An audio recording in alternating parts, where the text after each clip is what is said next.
Moving forward to the next question, question number 2. What is the purpose of urine analysis and what are the key components involved in routine examination of urine? मतलब जो purpose है urine analysis का वो क्या purpose है और urine examination के क्या क्या स्टेप्स हैं जो हम लेते हैं। सबसे पहले क्या आता है, यूरिन एनालिसिस हमें हेल्प करता है किसमें, हेल्थ कंडीशन जैसे इंफेक्शन में या किडनी में कोई प्रॉब्लम तो नहीं है, डायबिटीज तो नहीं है या किसी भी तरीके का कोई मेटाबॉलिक डिसऑर्डर तो नहीं है।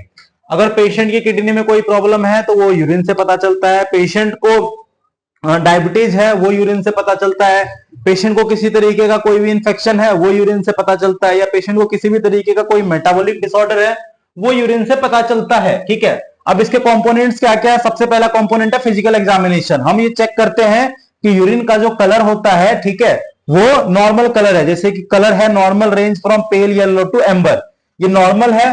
दूसरा है क्लैरिटी, जो यूरिन है वो प्रॉपर क्लियर होना चाहिए, क्रिस्टल क्लियर होना चाहिए। ठीक है, अगर क्रिस्टल क्लियर नहीं है तो ये इफेक्ट करता है कि क्या तो पेशेंट में किसी तरीके का कोई इंफेक्शन तो नहीं है। ठीक है, उसके बाद आता है ऑर्डर, स्मेल, यूरिन में किसी भी तरीके का कोई स्मेल तो नहीं आ रहा है।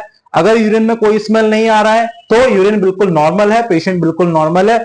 अगर यूरिन से किसी भी तरीके का कोई भी स्मेल आ रहा है तो उस केस में हो सकता है कि पेशेंट को किसी भी तरीके का कोई भी डिसऑर्डर हो सकता है, उसको इन्फेक्शन हो सकता है उसकी किडनी में प्रॉब्लम हो सकता है उसको डायबिटीज हो, या हो सकता है उसको किसी भी तरीके का कोई भी मेटाबॉलिक डिसऑर्डर हो।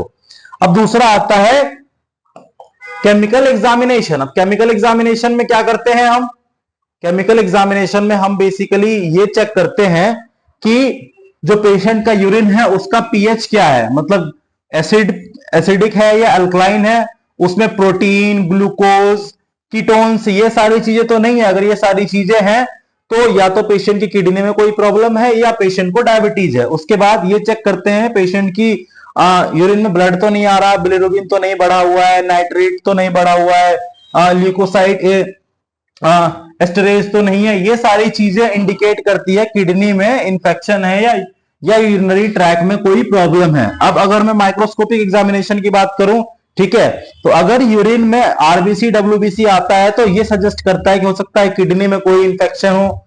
ठीक है, अगर यूरिन में कोई कास्ट है, कोई क्रिस्टल्स है, तो ये इंडिकेट करता है कि किडनी के अंदर कोई क्रिस्टल तो नहीं है, किडनी के अंदर कोई स्टोन तो नहीं है।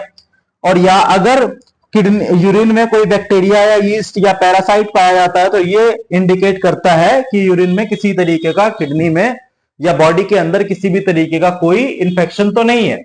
अल्टीमेटली यूरिन की हेल्प से हम बॉडी का जो एक्सक्रीटरी सिस्टम है हम ये चेक करते हैं कि अगर पेशेंट का यूरिन नॉर्मल आ रहा है तो मतलब बॉडी का जो एक्सक्रीटरी सिस्टम है जैसे कि किडनी हो गई, ये आपका प्रॉपर तरीके से वर्क कर रहा है। अगर किसी भी तरीके का इसमें से कुछ भी पाया जाता है, protein, glucose, ketone, bilirubin, blood, RBC, WBC, bacteria, parasite, अगर इनमें से कुछ भी चीजें पाई जाती है यूरिन के अंदर, ठीक है, तो उस केस में हम ये डिटर्मिनेशन करते हैं, हम ये जंक्शंस लगाते हैं कि हो सकता है पेशेंट को किसी भी तरीके का कोई इंफेक्शन है, और फिर उस इंफेक्शन को हम कंट्रोल करते हैं, हम फर्दर एग्जामिन करते हैं और फिर उसके अनुसार हम पेशेंट को ट्रीटमेंट देते हैं। फिर पेशेंट कुछ टाइम के बाद सही हो जाता है। यहां पे आपका क्वेश्चन नंबर 2 कंप्लीट होता है। मिलते हैं अगली वीडियो में। Thank you.